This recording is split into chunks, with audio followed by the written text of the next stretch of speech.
pelo menos no que diz respeito às definições usadas nesta aula, são anomalias na anatomia, no desenvolvimento do embrião, que resultam em anomalias da anatomia de um ou mais órgãos.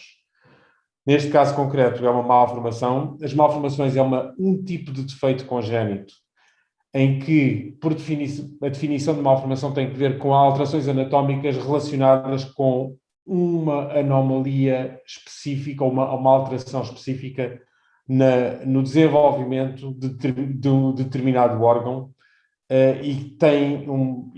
portanto, existe normalmente uma alteração na migração das células, na diferenciação das células, nos processos embriológicos. Neste vocês conhecem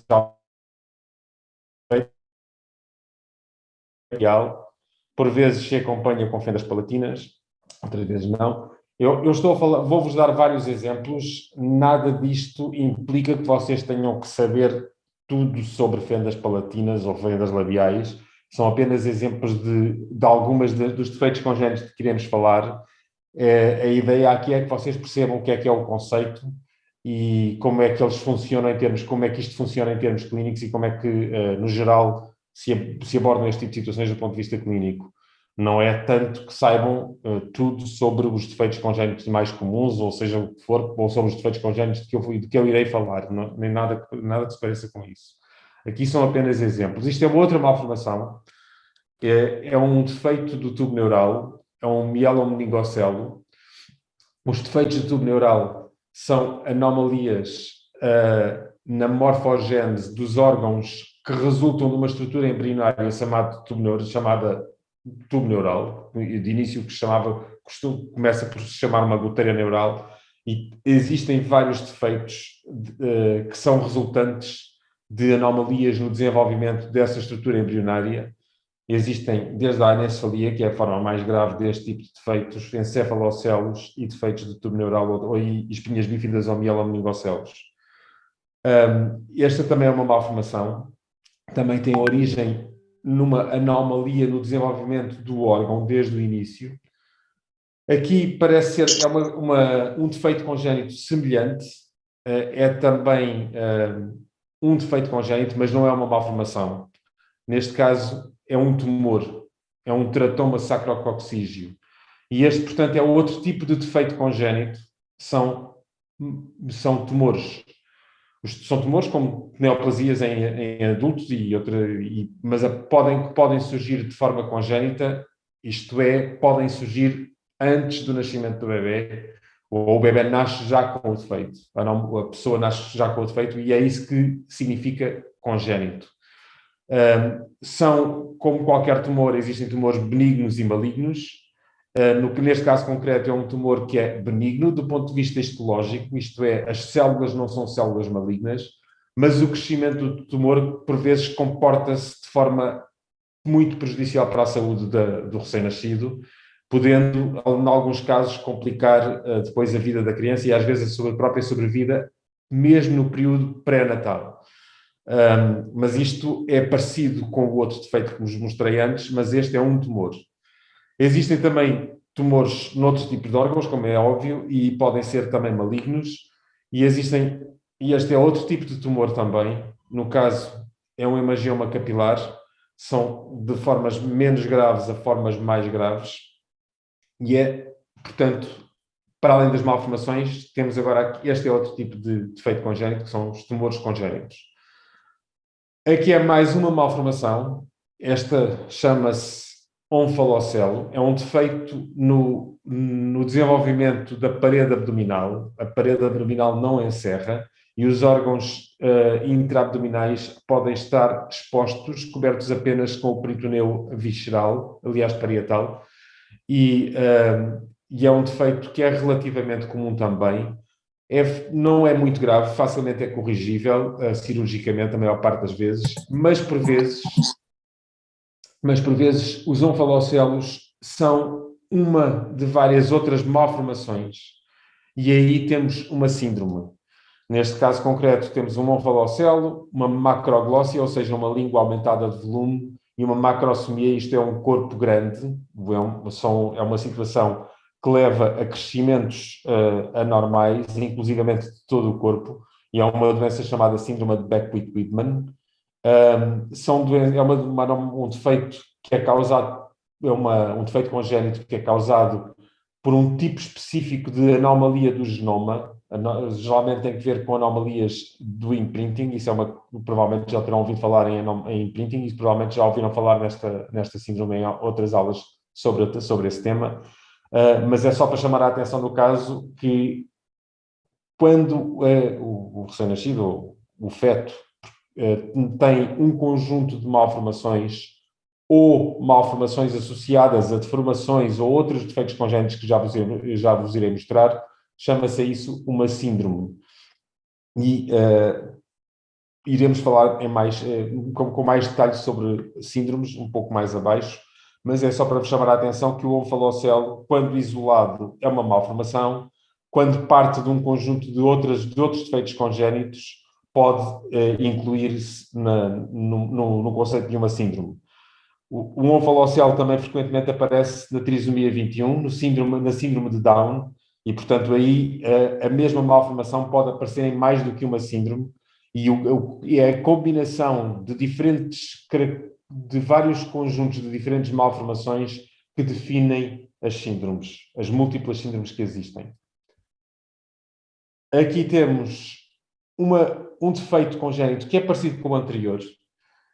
Há também exteriorização do conteúdo abdominal, há um defeito também da parede abdominal, mas ao contrário do anterior, que era uma malformação, que era causado por um defeito no desenvolvimento da parede abdominal, neste caso concreto, não há um defeito no desenvolvimento da parede abdominal. A parede abdominal está-se a desenvolver normalmente e, muito no início da vida embrionária, ocorre um problema vascular, tipo um infarto, uma trombose de uma veia, de uma artéria, de artérias que irrigam a parede abdominal, causando necrose da parede abdominal e abertura dessa parede abdominal com exteriorização do conteúdo abdominal para o exterior, sem, no entanto, haver uma cobertura com o tal peritoneu visceral que se via no omphalocele. É esta doença que se chama gastrosquisis.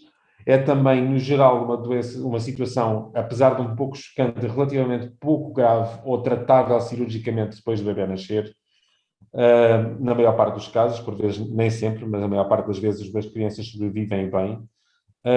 E para todos os efeitos, isto não é uma malformação. O que eu vos expliquei antes, que é o mecanismo de aparecimento deste tipo de doença, deste tipo de defeito, é aquilo que nós chamamos uma ruptura.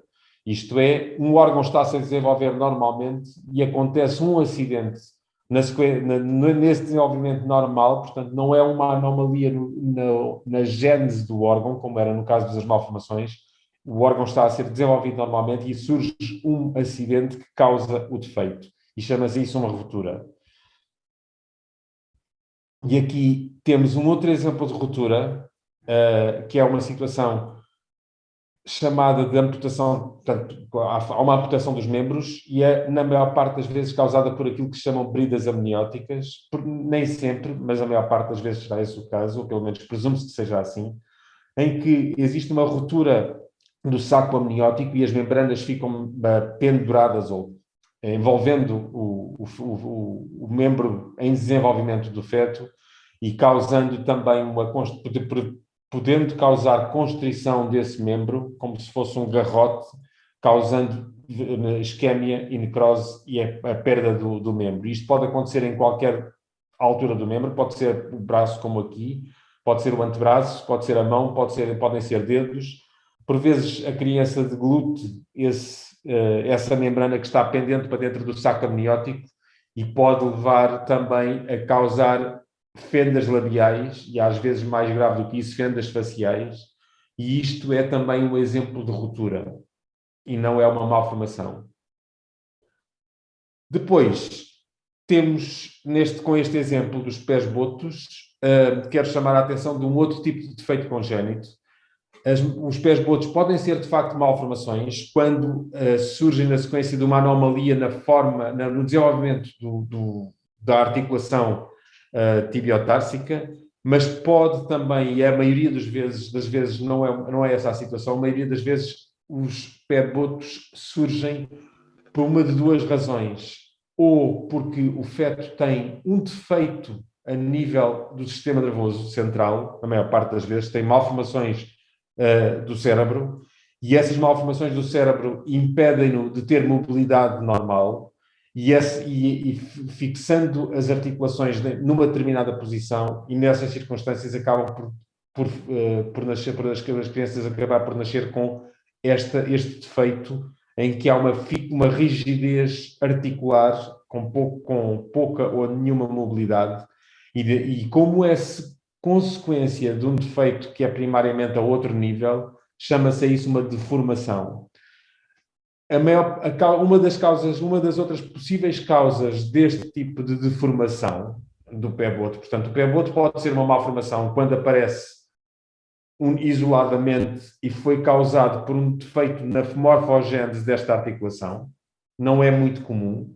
A maioria das vezes são deformações e pode ser, de facto, por este mecanismo que vos acabei de dizer, mas mais frequentemente é por outro tipo de mecanismos. É, por exemplo, situações em que há ausência de líquido amniótico desde relativamente cedo na gravidez e o útero fica a comprimir o feto e acaba por causar uma constrição na mobilidade do feto, impedindo a mobilidade normal das suas articulações e podendo resultar também neste tipo de deformação que se chama pé-boto e que neste caso concreto não é só apenas o pé-boto, todas as articulações praticamente estão limitadas, existe aquilo que nós chamamos uma artrogripose generalizada.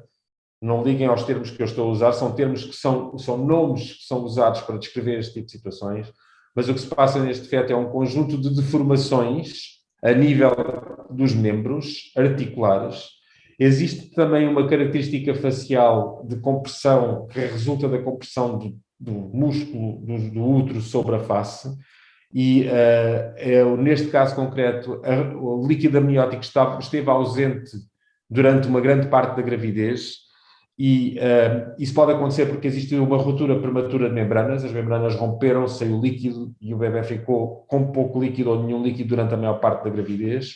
Mas neste caso concreto, chama-se sequência de Potter, e é uma sequência porque o bebê tem um defeito primário a nível dos rins, tem rins uma doença chamada doença do rim poliquístico autossómica recessiva. Na prática, o que se passa é estes rins são insuficientes, não produzem urina, o líquido amniótico é sobretudo resultante a partir das 12, 13, 14 semanas da produção de urina. Como não produz urina, não há líquido amniótico e resultou nestas deformações.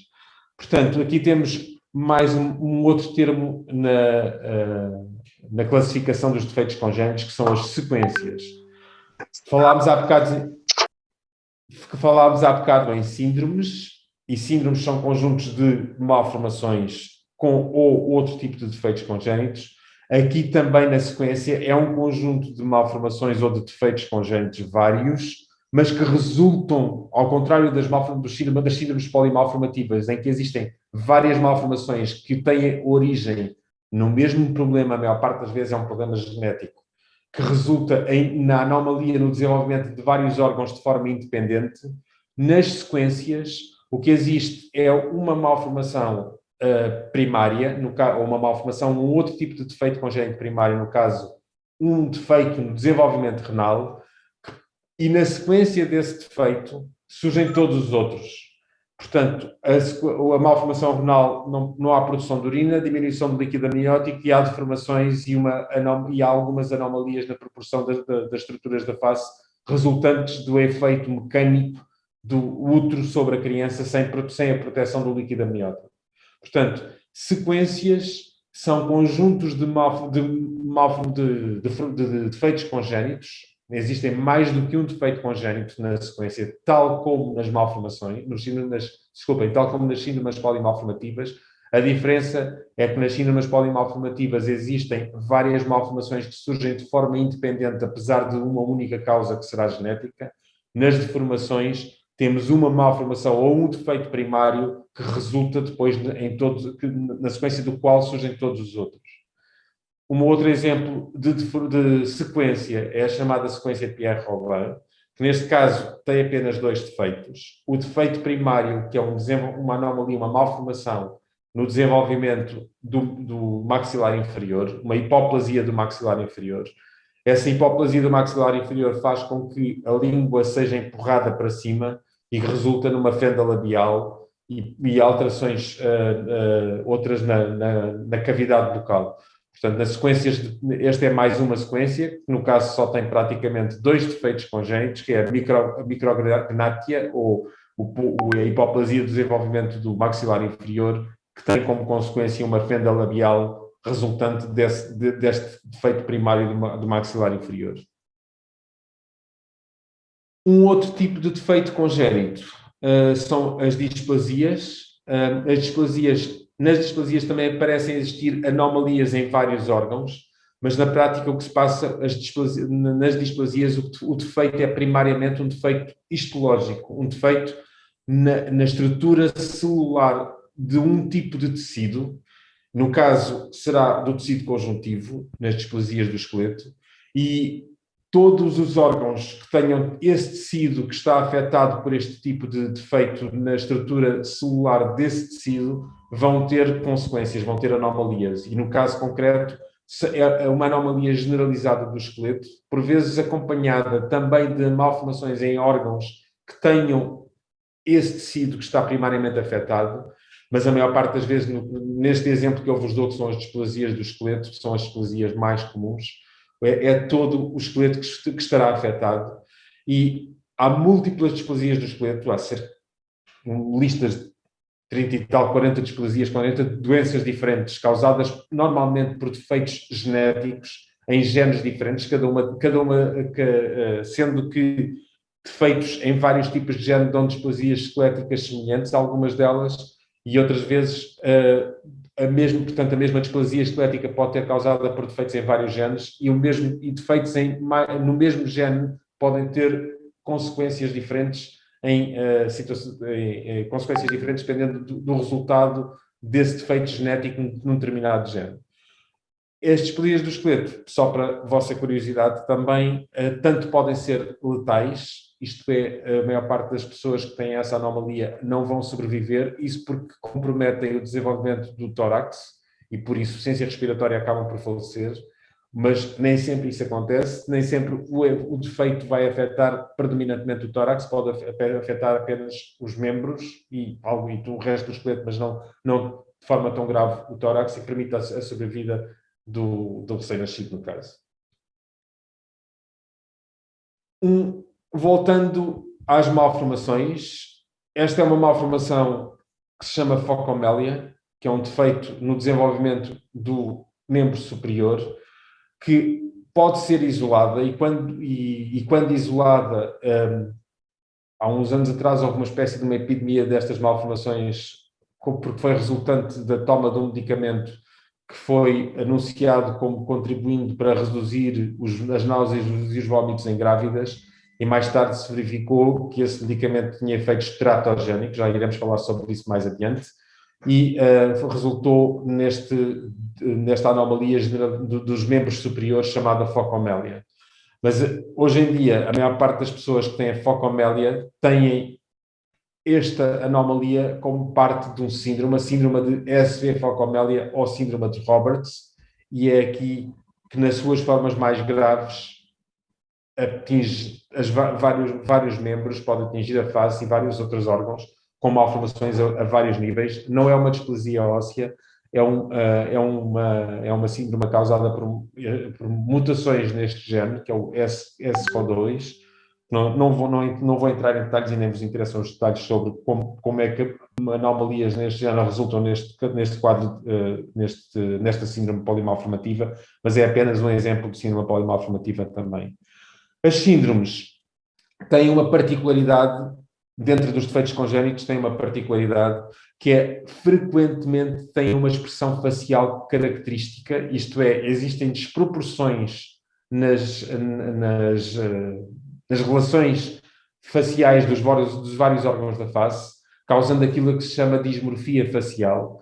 E para gente com alguma experiência nesta área da dismorfologia facial, muitas vezes conseguem, só olhando para a face da criança, fazer o diagnóstico da síndrome. Nem sempre isso acontece. Neste caso, o síndrome de Stickler, são relativamente óbvias as alterações faciais e, portanto, muitas vezes, olhando apenas para a face da criança, é possível fazer-se o diagnóstico, mas nem sempre isso acontece. Neste exemplo, é também uma situação semelhante, em que a síndrome de Treacher-Collins, que é uma anomalia também causada por uma mutação num gene específico e que causa um conjunto de defeitos, sobretudo a nível do esqueleto facial, e também dá esta dismorfia, estas alterações das proporções das várias estruturas da face, e só olhando para a criança é possível fazer-se o diagnóstico de síndrome de Treacher-Collins.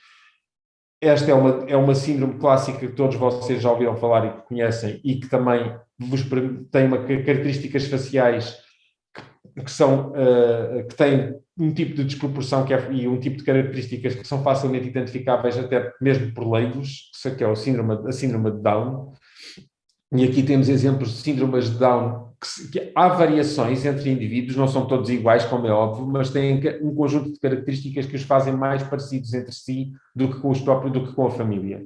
E aqui temos síndrome de Down em várias populações da África, síndrome de Down na América Latina. Vemos que há diferenças interétnicas na expressão facial destas síndromes e também há diferenças ao longo da idade.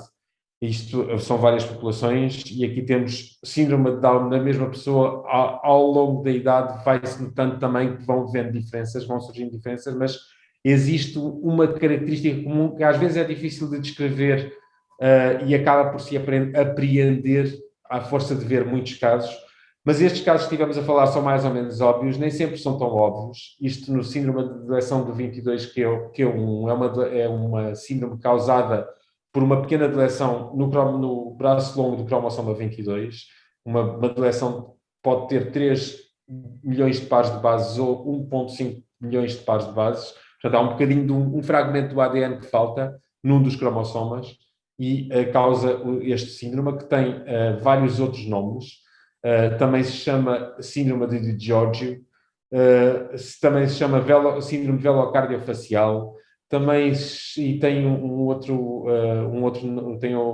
nome também, e aproveito para falar um pouco também nos nomes das síndromes. As síndromes são dados nomes, de início eram muito frequentemente darem-se os nomes das pessoas das pessoas nas quais foram descritas pela primeira vez, o nome do doente. Depois tornou-se mais frequente ter o nome da pessoa que as descreveu. E daí o nome de síndrome de Di Giorgio. Mas mais tarde ainda começou-se a utilizar uma nomenclatura que é mais descritiva dos órgãos mais frequentemente afetados, e daí o síndrome velocardiofacial, porque afeta a face, afeta o palato e afeta o coração, não só, mas esses eram os mais frequentemente afetados.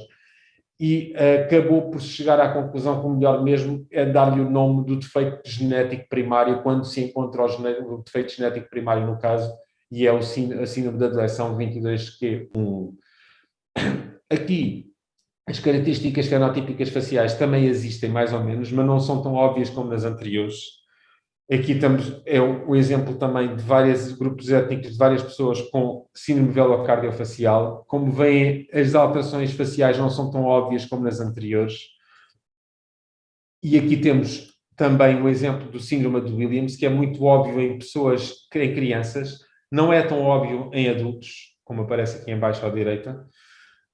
E este também é um síndrome bastante raro, vocês provavelmente nunca ouviram falar nele, mas que é o síndrome de Kabuki, também tem uma características faciais mais ou menos típicas e que fazem facilmente, para pessoas com alguma experiência, facilmente fazem o diagnóstico desta enfermidade, desta síndrome. Esta senhora que está aqui no canto inferior esquerdo não tem o síndrome de Kabuki, é uma investigadora que publicou um artigo sobre o síndrome de Kabuki e apareceu a face dela, e quando nós procuramos imagens com o Google Images, aparece esta senhora quando se procura síndrome de Kabuki. Aqui é um outro síndrome também relativamente raro, ou bastante raro, e que também tem características faciais mais ou menos óbvias, que é o síndrome de Cornélia de Lange. Portanto, falta-nos então apenas um tipo de defeito congénito que ainda não falámos, que são as associações as associações malformativas, desculpem. No fundo, é também uma combinação de malformações, tal como a síndrome e tal como a sequência. A diferença aqui é que na síndrome existe uma causa postulada ou conhecida a nível genético. Nas associações muitas vezes não se encontram causas, existem um conjunto de malformações que são mais frequentemente encontradas em conjunto do que aquilo que seria esperado pela frequência individual de cada uma delas. Isto é, eu tenho malformações renais, malformações cardíacas, malformações vertebrais, defeitos traqueoesofágicos, malformações dos membros, e isto chama-se a associação de Vactel, porque é um nome descritivo do conjunto de defeitos que frequentemente se encontram em associação.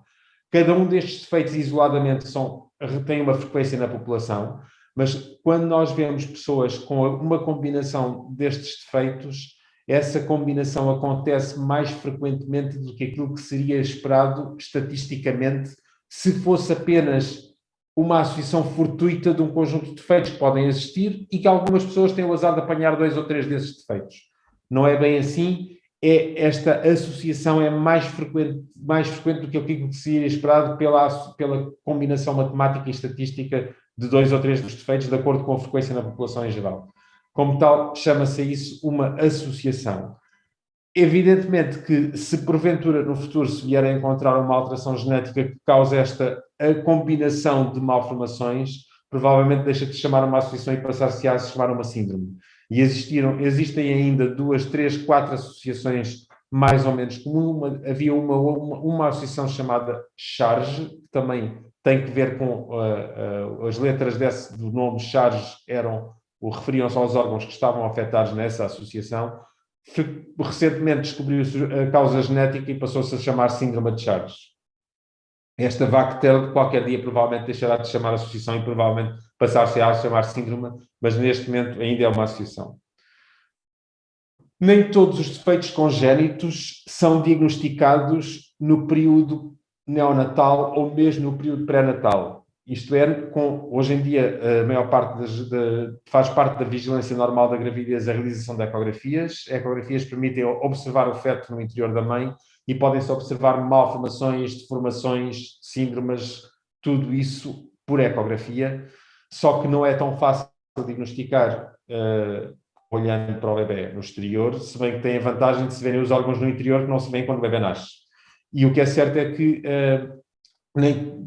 como nem todas as grávidas são vistas ecograficamente por pessoas com experiência, e como nem todas as crianças que nascem são auscultadas, por vezes uma criança pode ter um defeito cardíaco que só é diagnosticado cerca dos 6 anos. É um defeito congénito, porque quando ela nasceu esse defeito já existia, e já existia no período pré-natal, apareceu no período na embriogênese, este defeito cardíaco. No entanto, nem todos os defeitos congénitos são diagnosticados quer no período pré, quer no período pós-natal. Podem ser diagnosticados muitas vezes mais tardiamente durante a vida, e é que naquele caso foi aos 6 anos, mas pode também ser aos 25 anos, como no caso de uma paciente, por exemplo, que teve 3 abortos espontâneos, depois acabou, na sequência desses sucessos reprodutivos, foi feito um estudo por uma técnica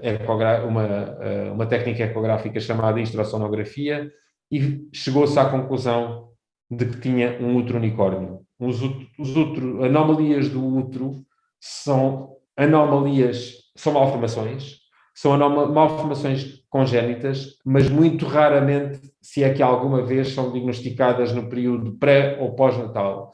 Não é um órgão facilmente visualizável em ecografias pré-natais, é muito pequenino para isso, e não é visualizável quando o bebê nasce. Ninguém faz ecografias ginecológicas de todos os bebés, e como tal, a maior parte das malformações do útero só se diagnosticam se porventura vierem a dar sintomas reprodutivos. E só nessa altura, quando se chega à vida reprodutiva, é que podem ser diagnosticados através de exames de imagem do útero.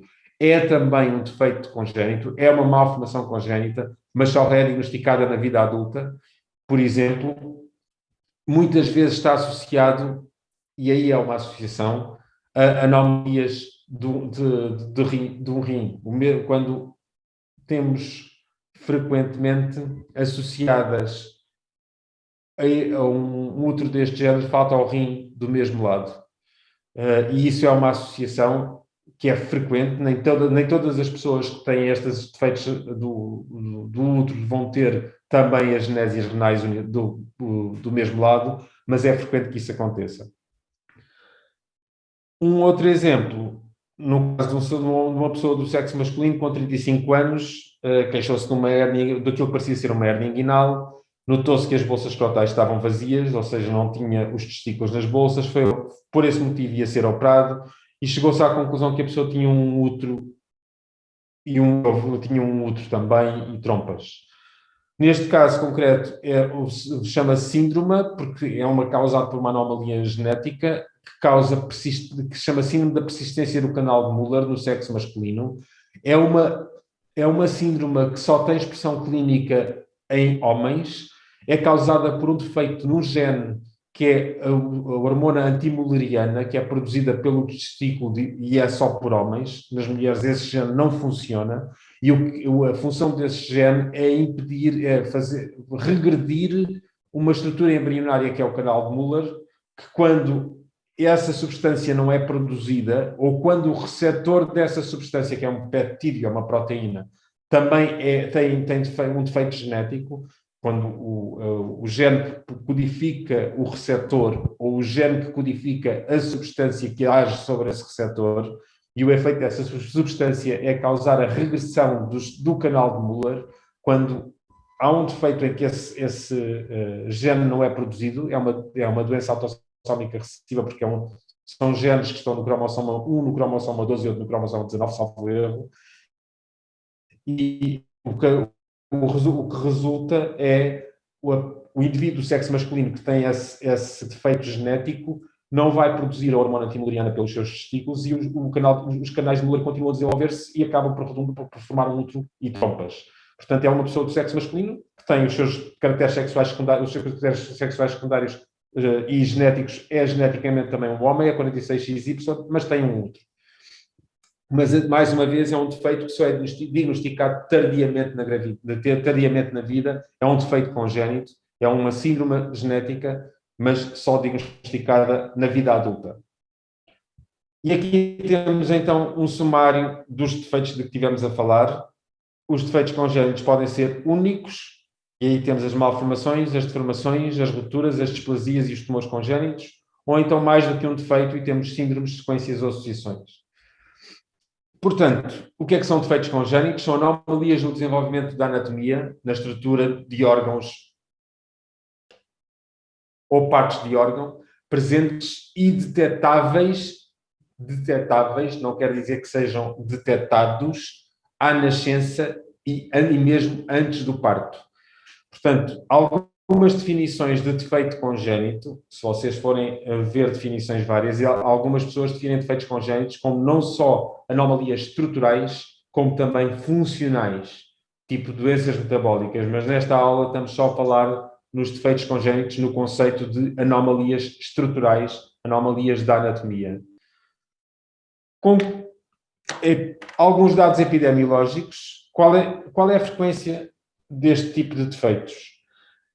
Se vocês forem ver várias fontes dão números ligeiramente diferentes, e isso tem que ver no fundo, com os estudos, com a forma como os estudos são feitos. Os estudos que tentam, epidemiológicos, que se fazem para tentar calcular a frequência do aparecimento deste tipo de síndromes, têm metodologias várias, e metodologias várias que podem resultar em números ligeiramente diferentes. O que é certo é que considera-se que cerca de 2 a 3% da população nasce com um defeito congénito. Se a população for uma população que inclui a vida fetal, essa frequência é um pouco maior, porque muitos fetos morrem antes de nascerem por causa dos defeitos congénitos, e se nós contabilizarmos isso, esta percentagem sobe um pouco, e também subirá um pouco se incluirmos os defeitos congénitos que se diagnosticam só em adultos, como aqueles que vimos atrás. Estes são 2 a 3%, é o número de defeitos congénitos normalmente que se encontram em crianças, em recém-nascidos. 20 a 25% das causas de morte em países com cuidados de saúde desenvolvidos são causados por defeitos congénitos. Em geral, no mundo inteiro, incluindo causas de morte pouco frequentes em países com cuidados de saúde desenvolvidos, mas mais frequentes em países em que esses cuidados de saúde não são tão desenvolvidos, no mundo inteiro é 7% de causas de mortes neonatais. As causas com alguma frequência são anomalias genéticas pontuais, uma mutação pontual num único gene, como são as doenças mendelianas, com transmissões autossómicas dominantes recessivas ligadas ao X e por aí fora, ou então anomalias cromossómicas, ou anomalias que são, no fundo, desequilíbrios quantitativos do genoma, porções do genoma a mais ou a menos, quase dos cromossomas, mas também porções que não se vejam quando se observa, quando se faz o cariótipo. O cariótipo é uma observação ao microscópio dos cromossomas.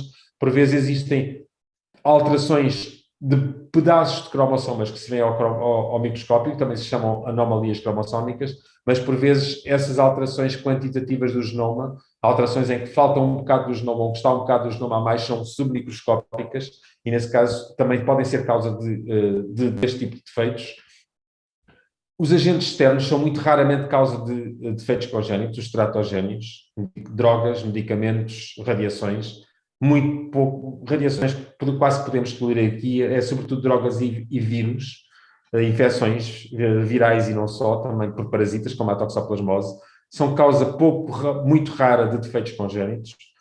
Depois, a maior parte das anomalias, das malformações isoladas, são hereditariedade complexa ou multifactorial, já ouviram falar também neste tipo de hereditariedade, que se presume ser causada por um conjunto de pequenas variantes existindo em mais do que um gene, interagindo com fatores ambientais que podem desencadear a doença. Na prática, o que se passa é que combina-se a maior parte das vezes as malformações e os síndromes polimalformativas cuja causa não se conhece, dita idiopática, combina-se também com a hereditariedade complexa ou multifactorial. O que distingue uma coisa da outra, idiopática, causa desconhecida. O que distingue uma coisa da outra é que na hereditariedade complexa o que se verifica é que existe uma incidência familiar da malformação, mas que essa incidência não é explicável por um mecanismo monogénico e, como tal, atribui-se-lhe a hereditariedade complexa ou multifactorial. Portanto, a frequência relativa de cada uma destas categorias de causas varia também com os estudos que são feitos, mas mais de 50%, ou pelo menos 50%, não se conhece a causa, ou hereditariedade complexa ou multifactorial, vai tudo dentro do mesmo pacote. Os teratogénios é cerca de 5 a 10%, e as anomalias genéticas são os 25 a 45%, não chegam aos 50%. Também estudos diferentes dão resultados diferentes, portanto, se vocês virem, e categorizações das causas também existem várias. Na prática, o que isto quer, o que queremos com isto dizer é que a maior parte das vezes não sabemos qual é a causa. Aqui temos as síndromes polimalformativas, a maioria tem causas genéticas. As malformações isoladas, a maioria são multifactoriais. As rupturas e displasias isoladas e deformações e associações, a maioria delas são esporádicas, acidentais e de causa desconhecida e sem risco significativo de recorrência. As malformações isoladas como multifactorial têm um risco baixo de recorrência. As síndromes polimalformativas também como causas genéticas varia muito o risco de recorrência de acordo com a causa. Se for uma causa monogénica de transmissão mendeliana, podem ser riscos de recorrência elevados. Podem ser também riscos de recorrência baixos quando aparecem pela primeira vez uma doença autossómica dominante no recém-nascido, por exemplo, e os pais não são portadores. E podem também ter riscos intermédios, como as anomalias cromossómicas estruturais herdadas. As sequências dependem do defeito primário, se o defeito primário é uma malformação isolada ou se é um defeito genético. E aí o risco de recorrência variará também de acordo com a causa primária da sequência.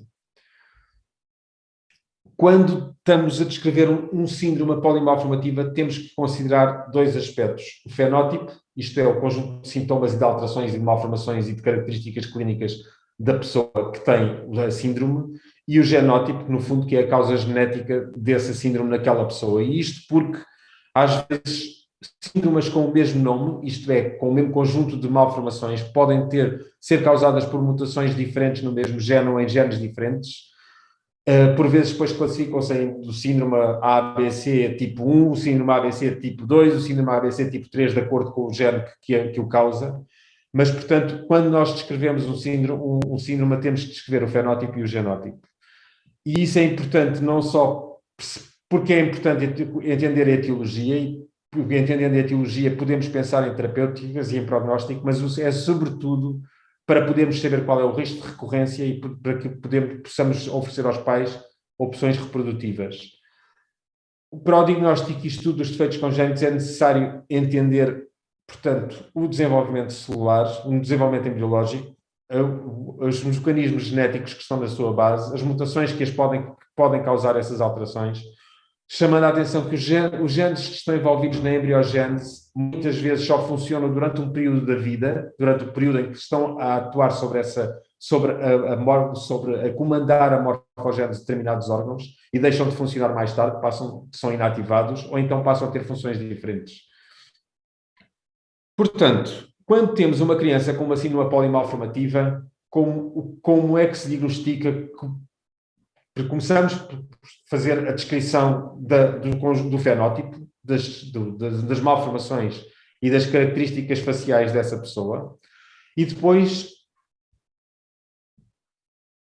e isso depende muito da experiência do observador, e como exemplo de como ajuda depois de termos a lista dos defeitos e a descrição das características faciais, podemos utilizar bases de dados, que são, no fundo, listagens de síndromes que têm as características de cada um dos síndromes, e existem bases de dados eletrónicas que facilitam na caracterização do síndrome, isto porque existem cerca de 6.000 e tal síndromes genéticos e, portanto, nem toda a gente alguma vez na sua vida vai vê-los todos e, portanto, a experiência do observador é determinante nesta fase, e podendo também recorrer a instrumentos eletrónicos para análise facial, e aqui um exemplo é o Face2Gene, e, portanto, utilizamos este tipo de software e de bases de dados para nos facilitar de forma a que, eventualmente, possamos produzir uma hipótese de diagnóstico de uma síndrome específica ou classe de síndromes. Portanto, depois de fazer esta colheita da descrição do fenótipo da pessoa, podemos chegar a uma hipótese, nomeadamente, por exemplo, se tivermos um fenótipo e um conjunto de malformações sugestivo de síndrome de Down, podemos dizer, isto se calhar é um síndrome de Down, ou um síndrome de Cornélia de Lange, ou um síndrome de Kabuki, ou não faço ideia o que é que seja. Tem uma qual se temos de fazer, mas testes genéticos especificamente procuram a causa da doença para a qual pusemos uma hipótese. E nesse caso faz um teste genético específico à procura da mutação ou da doença genética ou da anomalia genética causadora da síndrome. Se esse síndrome cuja hipótese pusermos for causado por uma única alteração, fazemos especificamente um teste à procura dessa alteração. Se for uma alteração ou mais no mesmo gene, podemos ter que fazer a sequenciação desse gene.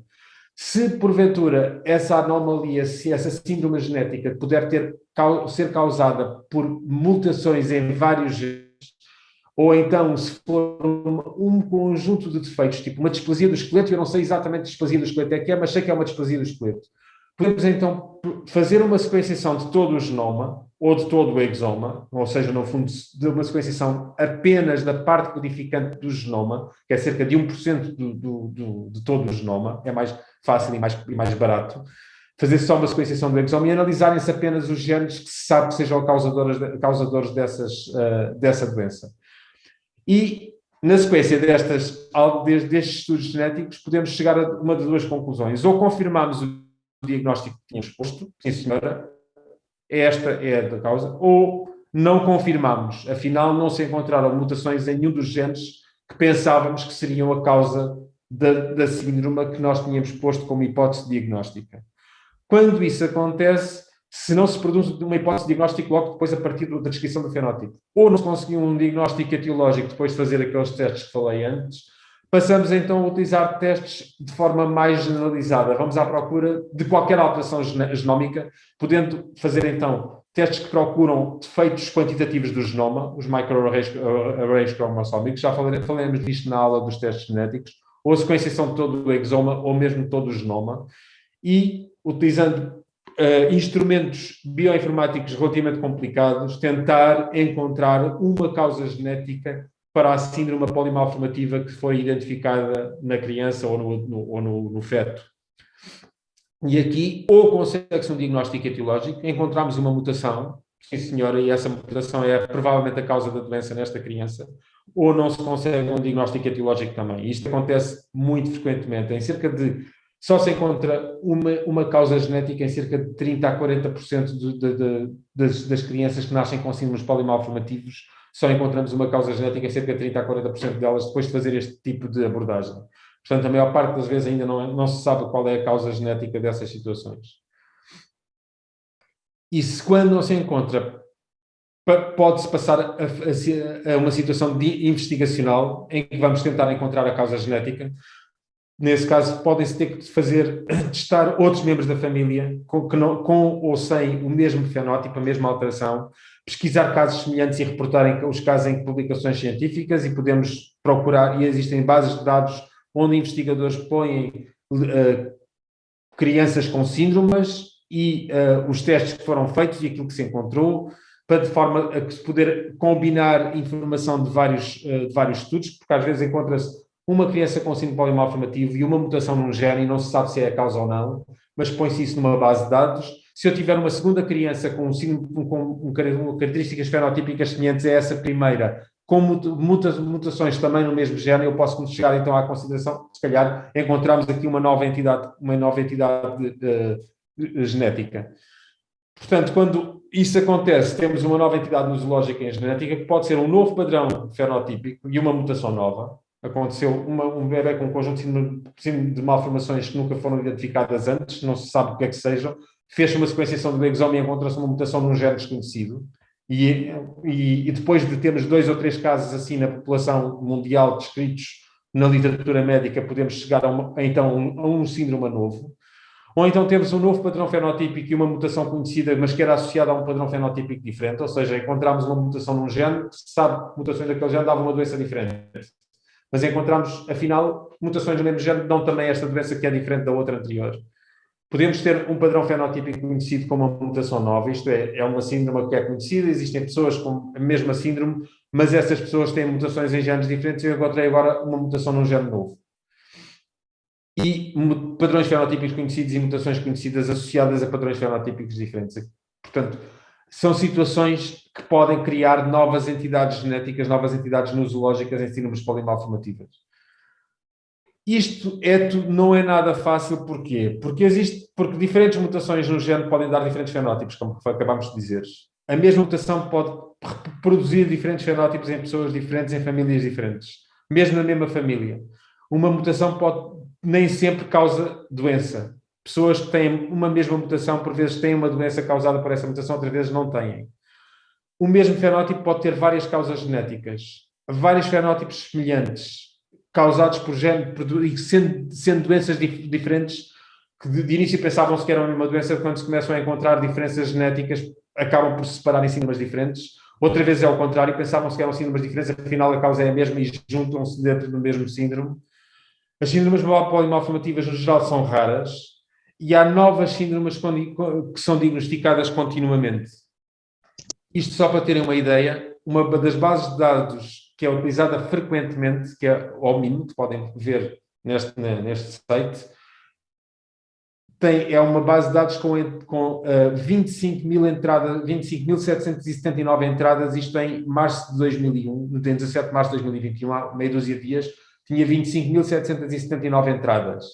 Estas entradas são genes e são síndromes, mas Em 2018 eram 24.707. Em dois anos, 1.000 novas entradas nesta base de dados.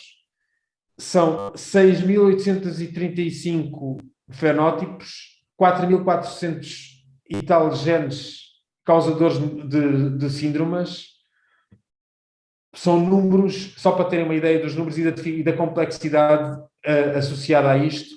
E aqui são o número de entradas novas nesta base de dados em cada mês e o número de entradas que são atualizadas com informação nova por cada mês. Portanto, podem ver a dificuldade que implica no diagnóstico etiológico preciso a mudança constante que está associada a este conjunto de esta problemática.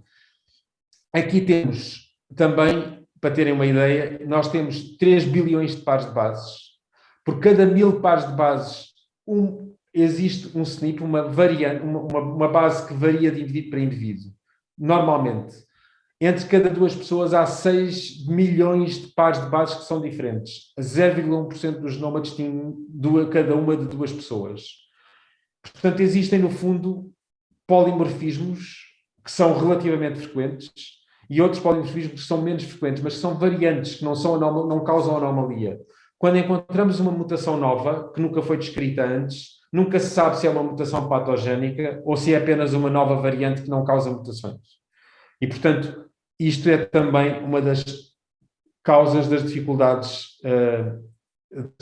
encontradas para se poder fazer um diagnóstico preciso de uma criança que nasce com um síndrome polimalformativo. Como eu vos disse, só em cerca de 30 a 40% das vezes é que nós chegamos a uma conclusão acerca da causa genética dessa criança, dessa síndrome polimalformativa dessa criança. Agora, apenas uma rápida referência aos teratogénios. Não vou ter muito tempo para falar sobre isto. No texto de apoio está um bocadinho mais descritivo, mas é só para chamar a atenção, porque isso é uma coisa que frequentemente acontece, que é as pessoas preocuparem-se muito com dar drogas e fazer radiografias a grávidas, porque acham que é perigosíssimo para o feto. Não é assim. Para já, a maioria dos defeitos congénitos não são causados por agentes teratogénios. No entanto, os agentes teratogénicos são a única causa controlável de malformações. É a única coisa que nós podemos fazer para evitá-la é não dar agentes teratogénios a grávidas. Nem todos os efeitos indesejados no feto são teratogénios.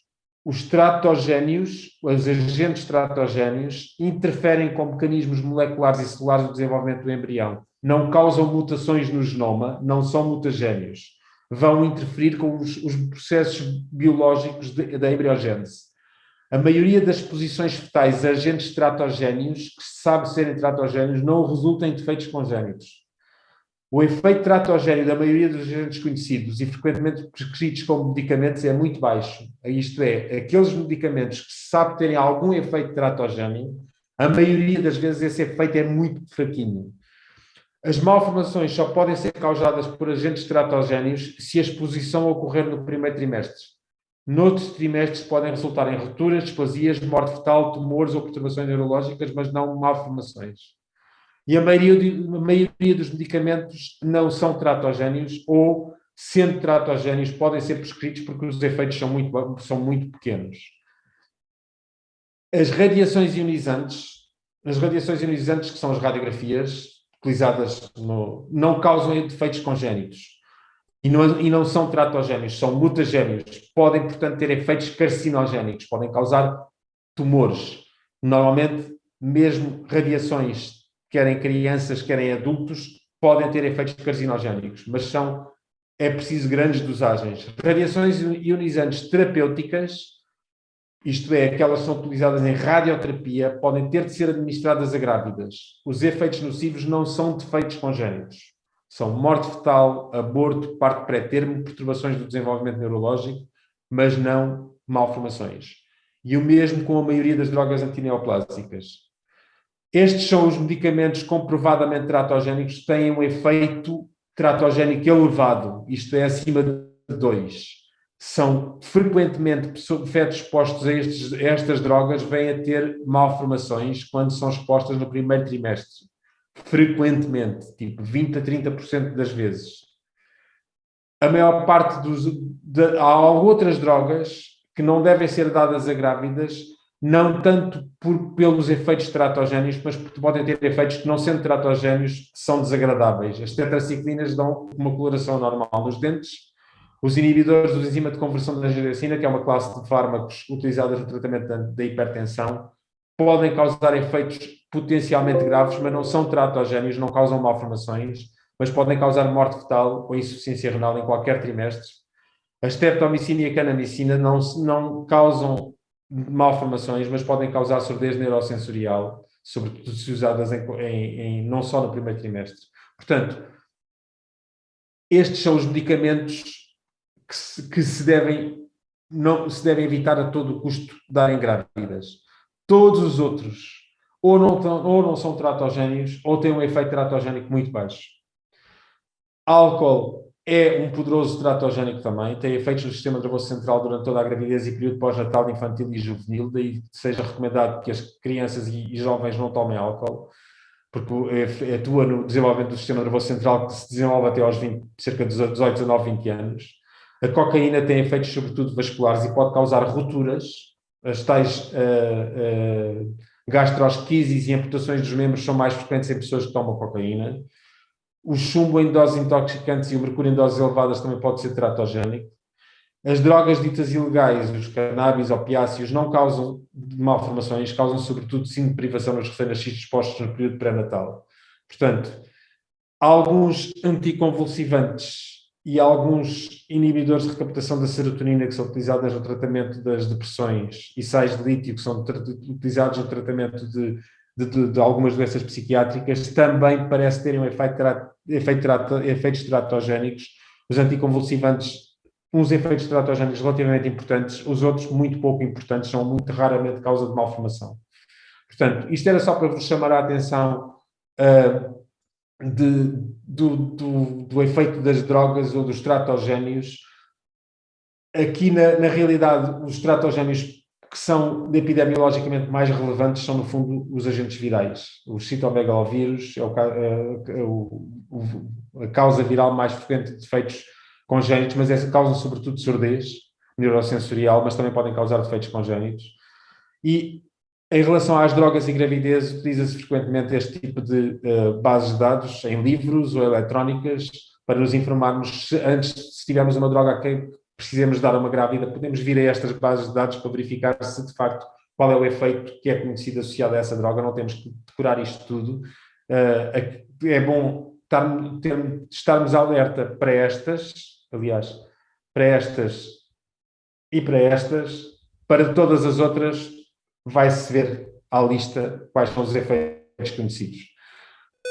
E termino aqui esta aula. Não sei se tem alguma questão que queiram pôr, de que tipo de situações e como é que se faz esse tipo de diagnóstico.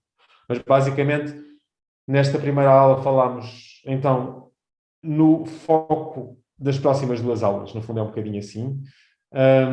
E, portanto, vamos continuar nestas temáticas. Alguma dúvida que surja desta aula ou do estudo desta e das próximas aulas podem, por e-mail, perguntá-la, ou na próxima aula podem expor alguma dúvida que tenha surgido do estudo desta aula, se o fizerem até lá, ou, como eu sugeriria, era bom que vissem a aula, que lessem os textos que eu vos forneci das próximas 2 aulas. Em relação aos slides desta aula, desde que eu vos mandei o link, fiz algumas alterações na sequência dos slides e, portanto, se quiserem esta aula com estas fotografias todas, façam o download dela novamente, porque já tem, apenas uma alteração na sequência das imagens. Houve mais uma imagem que foi adicionada também. Mas para o vosso estudo, o mais importante é lerem o texto, a apresentação de texto desta aula, porque tem aquilo que eu vos disse oralmente, está lá escrito. E, portanto, é a vossa principal fonte de informação para o tema da próxima semana. Se ninguém tem alguma questão, alguma pergunta a pôr, despeço-me e espero que tenham uma boa semana.